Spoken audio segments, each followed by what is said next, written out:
So, I mean, that biggest problem people run into with the business, I mean, what advice do you have? I mean, you've been around, I mean, gosh, since the Roger and Hammerstein days, you've heard stories of so many artists kind of doing dumb things. I mean, what advice do you have for that individual that needs to get some help, or, I mean, so they can continue to focus on creating and writing music and performing? I mean, what does somebody do? I mean, how do you know when there's that point where I need to hire help or get a team member to come in?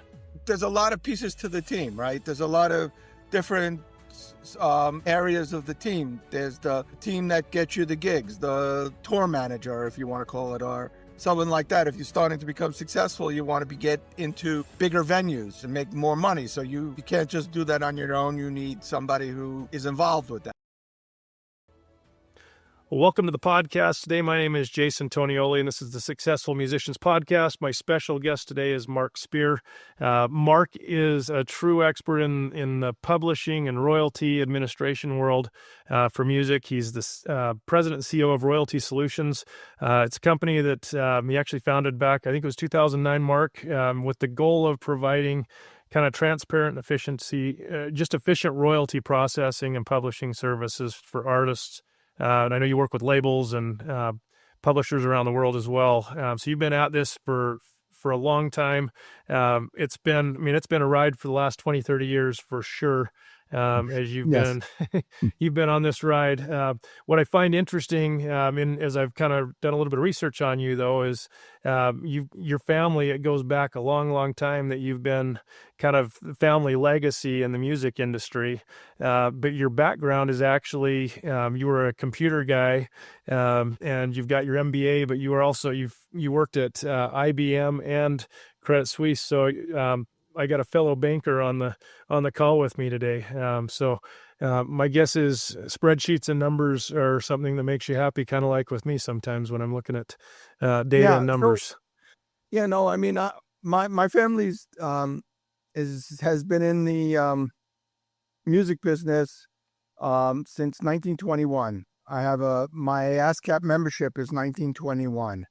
Wow. My grandfather was a songwriter and realized he really wasn't the best songwriter in the world and decided to go into the music side of the business and went into the publishing end of the business.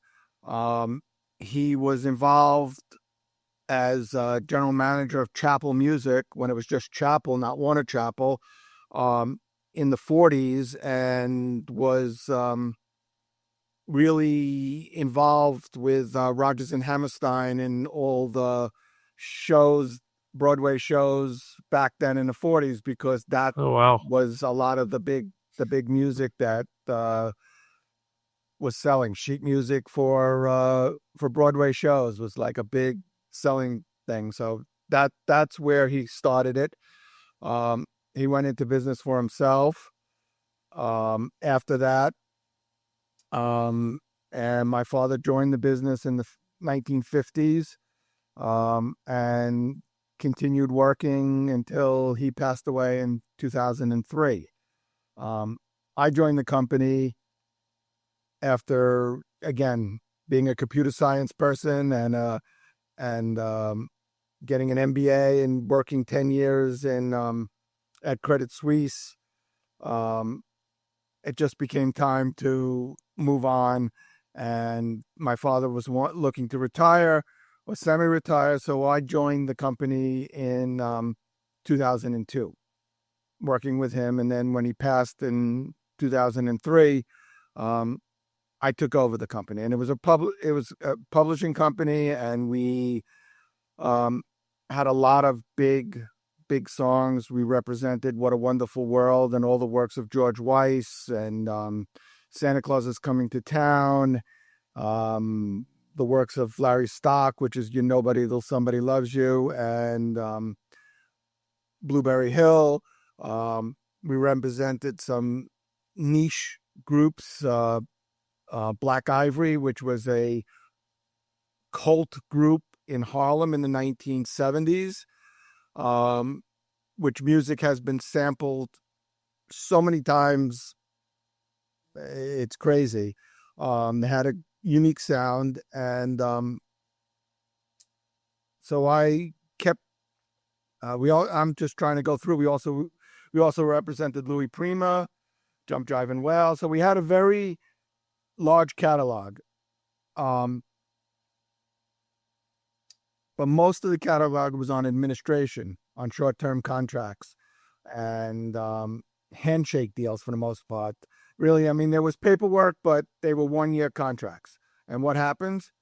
The songwriter dies, my father dies, I don't know the heirs don't know me, and they got lured away to bigger companies, Concord, Sony, and back in the 2000s, that was the start of funds coming in and buying catalogs, and I just got caught up in that and being behind, trying to get my own funding, which I never got, but I was behind the net and started to lose catalogs. And being a computer person and a business person, about 2008, started seeing the rise of the digital world and the digital distribution, and people moving away from the major labels because of they could DIY it. I find out that, through just understanding, a major label did four things for you. One, they gave you a nice check if you were good enough. Two, they were able to distribute your CDs, or I call them records. They're called vinyl now, but they were records back then. So you needed a big distribution network to actually physically get your records into stores. They did marketing for you, radio and marketing, and they did royalties. Okay, so we moved to digital, which means there was no need to physically distribute, so you could distribute the records yourself. Social media replaced all the marketing, so now you could just do your own marketing or not need a major company with connections to radio stations to get your music on the air. But the one gap they had was the royalty and the accounting and all the financial work that was not there. It was a void. And people got into this business and then started to make money, and then they didn't know what to do. So that's how I sort of ventured into using my connections as a music publisher and not having the funds to buy catalogs, to then now working with companies that did all that stuff. Well, and I think one of the hard things with, especially for independent artists, is we're kind of thrown into this, and artists are good at creating things, but in general, most are not very good at doing the business or the bookkeeping, or, that's just stuff that I've seen it in so many people where it just kind of shuts them down when they have to start thinking business. And I've just watched so many eyes glaze over, and just the joy of music goes away very quickly for artists. So, but I've also watched so many of those people, when they don't or aren't willing to kind of go down that path and at least learn the basics, it hurts them and their ability to earn money and run their business and grow, right? Well, that's, the whole left brain, right brain scenario. The creative person is not the financial person in most cases, or the analytical person.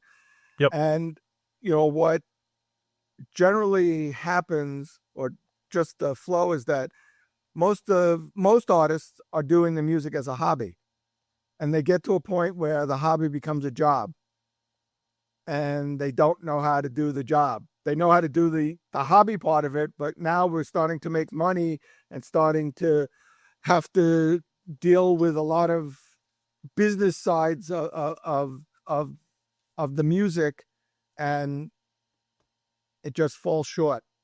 Or they don't have time. Let me put it that way. They don't have time. They want to spend their time working on their music and not dealing with all the ancillary things it takes to be in the business of music.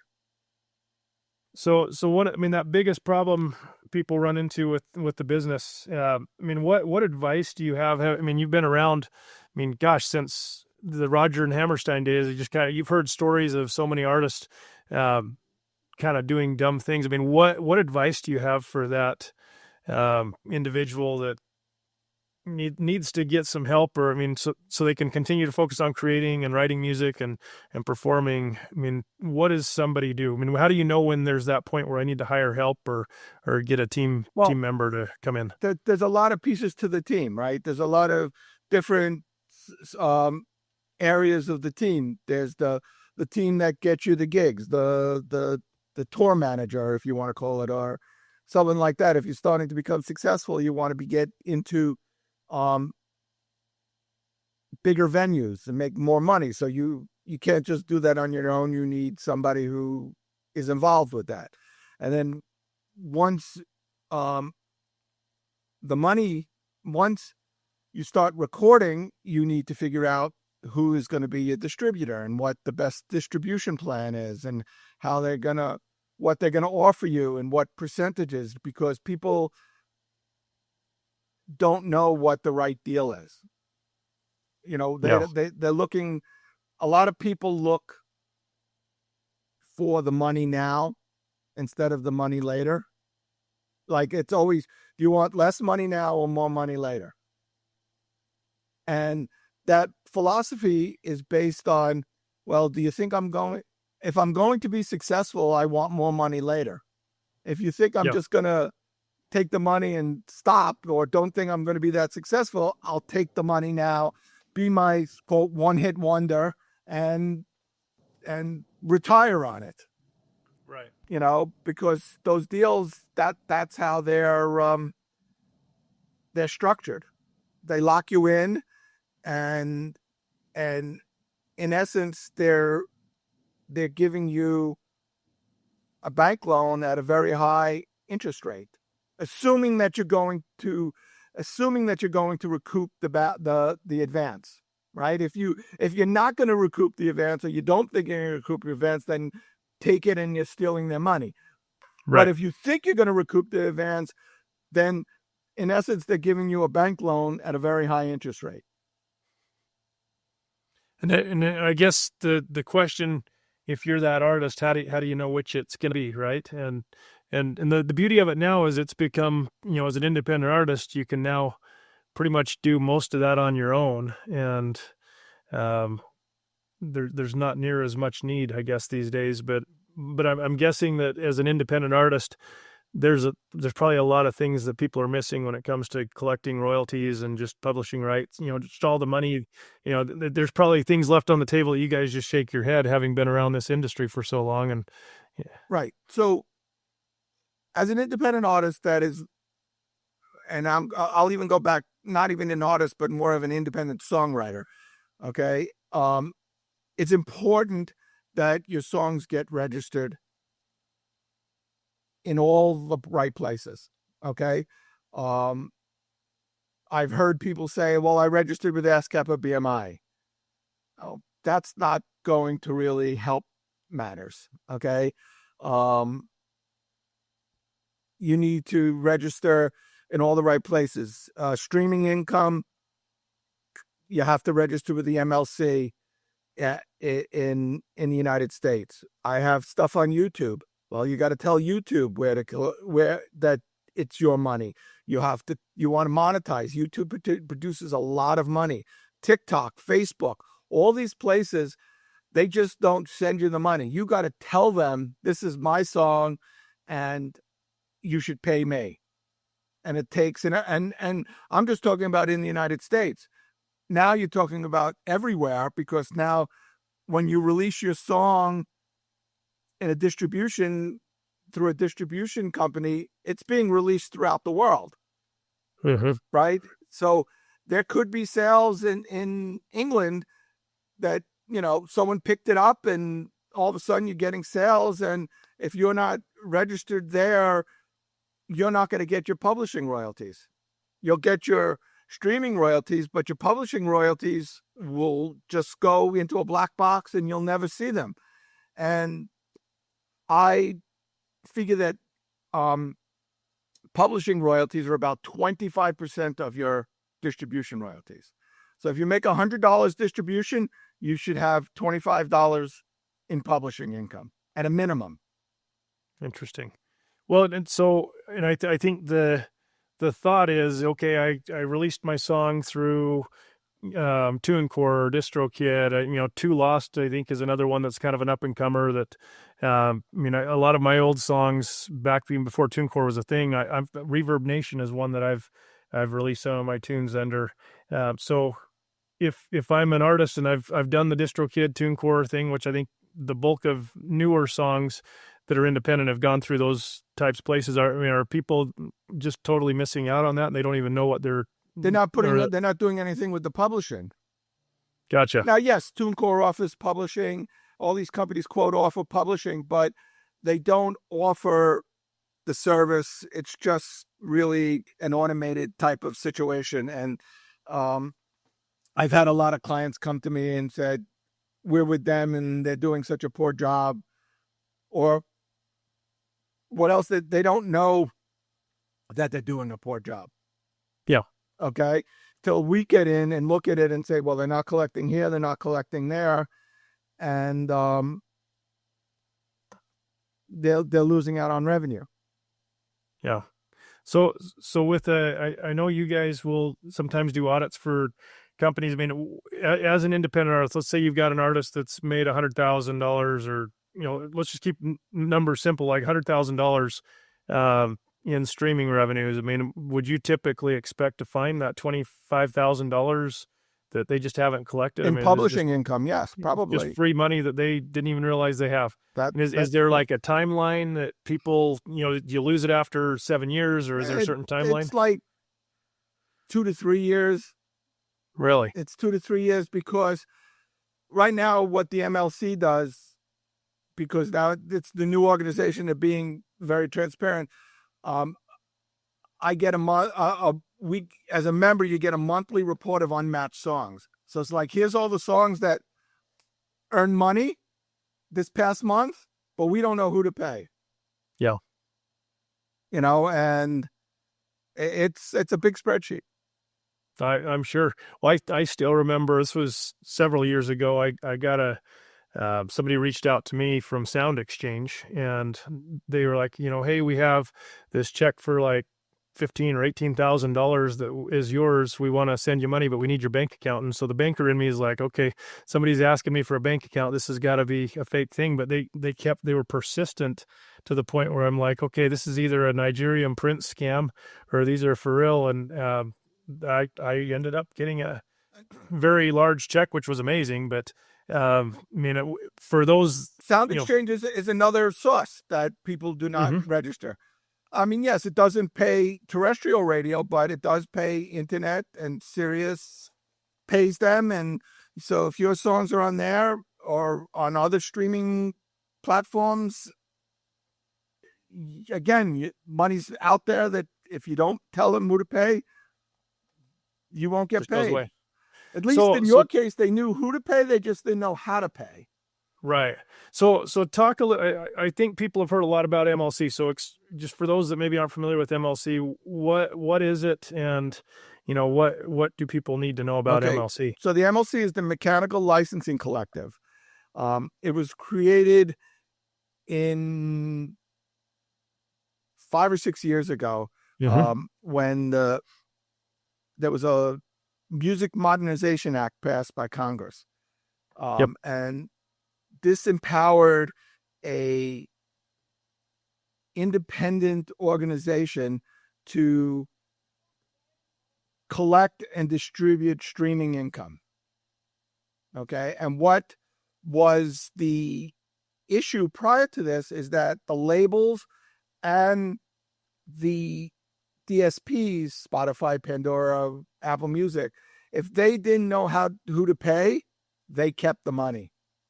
So now they're required to pay everything to the MLC, and the MLC will determine who gets paid, and again, send out this unmatched report. And then after a few years, if the money is still unclaimed, then they distribute it pro rata to all its members. Mm-hmm. And cost wise, if an artist wants to register, I mean, who should register with MLC? Your publisher. And if you're self-published, then you should register as your own publisher. You should create sort of a publishing company and register it yourself. Or you can use a service like Royalty Solutions, and they can do all the registrations for you. Yeah. No, and just some interesting things. I know. I think MLC reached over $2 billion in royalties distribute. I mean, it's like very, very large sums of money that, just in that first few years of being out there. I mean, it's pretty incredible what they've done in such a short time. So yeah, I mean, so Royalty Solutions. I mean, so I guess the big takeaway I'm hearing is if you're on TuneCore DistroKid, you are missing out on 25% of your money that is probably there for you. I mean, is it often and a little bit on Sound Exchange also? Yeah, depending on where it is and all that, where it's being played. So is this something that most people could do or should do on their own, or I mean, is it something where a group like yours comes in and probably makes? I mean, it probably makes a ton of sense to bring the experts in, obviously, but where are the kind of the top three places? I mean, MLC is probably the biggest opportunity most people are missing, right? Yes, and then YouTube is probably the second one, and then ASCAP BMI is the third. So those are and that's only in the United States, right? So so if you're making income outside the United States, then the equivalent of the ASCAP BMI in each country, there's something called Pan-European licensing. So that's an Impel or a Mint that will collect all the streaming publishing income throughout the European Union plus. It started as the European Union, and then it has expanded into something like 50 countries right now. Got it. One of the other things I think is interesting with MLC is, I think they were saying that they get 85-90% match rate on songs that come through. So I guess so long as you're registered, right? I mean, that's the key. The first thing is to register, right? But also, when you're doing the distribution, you make sure your metadata is correct so that you can identify, so that the metadata knows how to identify it. There's things called an ISWC, which is the International Standard Work Code. So every composition, not every track has an ISRC, but every composition has an ISWC. And that's how the world matches up songs, tracks to compositions. And it's important because if you're releasing a song, a track, the world needs to know what the underlying composition that goes with it and who the writers are and who the publishers are. Yeah. And are you finding that these distributors now, I mean, is there one that you like over another that seems to do a better job? Is there flags that people ought to, I mean, not to talk bad about any companies in particular, but is there some that you would say are doing a better job in general with helping the artists to do this correctly? That's sort of not my area. I could tell you some distributors report better, are more transparent in what they're reporting. Some report very minimal data. Some report everything possible. And, so when you report minimal data, sometimes you have to question why they're sending in minimal data to you. Yep, for sure. But each one has their own like marketing techniques and specialties and different scenarios. Yeah. What with getting all that set up correctly in the publishing, when is the right time for someone to kind of step back and say, gosh, I need to hire somebody to come in and help me, or there's other companies like your group, but when is that right time where somebody ought to consider, okay, I need to get some help? I mean, is it when they do their first song? Is it, once you've had a hit? I think once you started to make some money, because obviously it's going to cost money for these services. So you have to figure out, a lot of people don't want to do it. It's a catch-22. Well, I can make more money by doing it, but I don't have the money to do it. So, yes, you could probably start off manually putting things in yourself. But there's paperwork involved. You have to register with all these companies, and you have to create agreements with all. So it's not as easy. And if you're on the road touring for a lot of time, you can't wake up in the morning and, okay, I'm going to do all this stuff, and then I'm going to do my show at night, or I'm traveling and doing it in the car or on the plane. Yeah. I mean, is there a certain dollar amount when you say making money? I mean, is there like a threshold where it's like, okay, once you've made $100,000, $10,000, $1 million, I mean, is there kind of that point where you're like, okay, you really ought to? I look at like $20,000 to $30,000. Really? From the distribution side, that it's probably smart to get the publishing set up, because you obviously are you're selling a lot of, or streaming a lot of music, right? To get that that amount. So you already have a fan base, so things like that. And I'm just going to even give you another scenario about why it's important to even just to minimal register with ASCAP and BMI. When you go out and you do your show, and they settle with you after the evening, and they say, well, you're going to get $1,000 for the show, and then, oh, by the way, we're deducting a PRO amount from that, because they have to pay ASCAP BMI for you doing the show. Well, you know what? If you are songs registered with ASCAP, and then you send ASCAP your set list, guess what? You're going to get 95% of that money back from ASCAP. If you don't do it, ASCAP just throws it into a black box. You just made a donation to somebody else. Yes, exactly. So it's like it's knowing all these little pieces of how the financial world works in the music industry. It's not just that check for the gig or the distribution check. Yeah. And then then the factors come in when you have co-writers, or you have producers that have to be paid on this, and you have to then figure out how to pay them.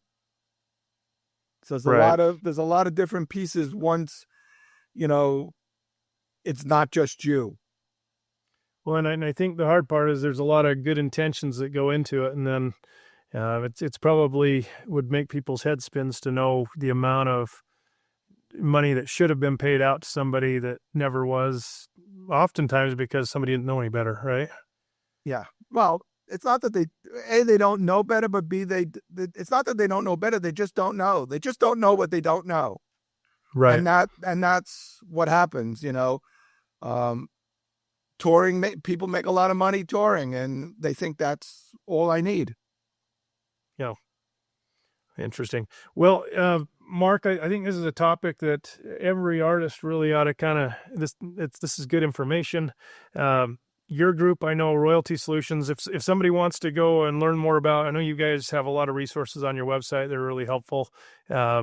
Where should they go? And I guess is there any specific type of service or offer that people ought to, look for, and, whether it's you or somebody else that you're like, is it hiring somebody to come in and do an audit of all of your stuff? And, I mean, is that an expensive thing to do, or, not?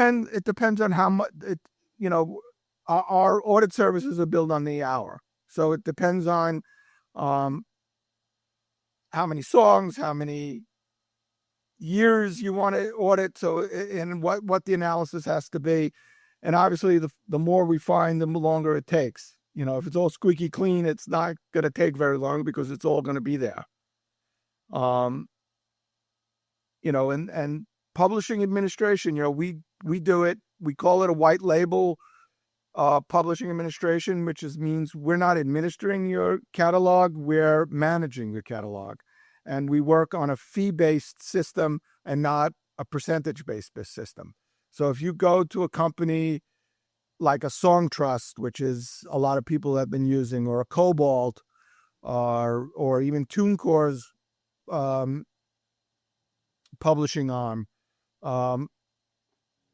they've gotten too big, very impersonal. They charge you for each track up front, and then they take a cut. So they win and they win either way, even if you don't win. Exactly. They're not in the business they're in the business to make money. So yes, it would be great if your music made money, but they're making enough money up front that it doesn't matter to them. Yeah.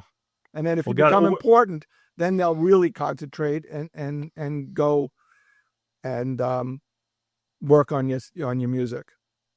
Well, Mark, I know we're about out of time, but if people want to go and kind of learn a little bit more and kind of dive into it, where should they go online to find you? Our website is royaltiesolutionscorp.com. You can find us there. You can find me on LinkedIn, or Royalty Solutions on LinkedIn are probably the two main places to inquire about information for us.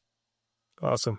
Well, I think this is a topic that every artist really needs to at least give a little bit of attention to. And I think having, just the knowledge so you are aware is important. I mean, even for me, I didn't even realize, that it was as high as 25%. If that's crazy. There's so much money then being left on the table. They're actually fighting. So. They think 25% is low.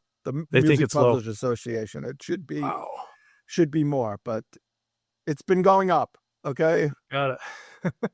Well, thank you for what you're doing to help artists be able to get more money. And thank you so much for taking time to share today. Thank you.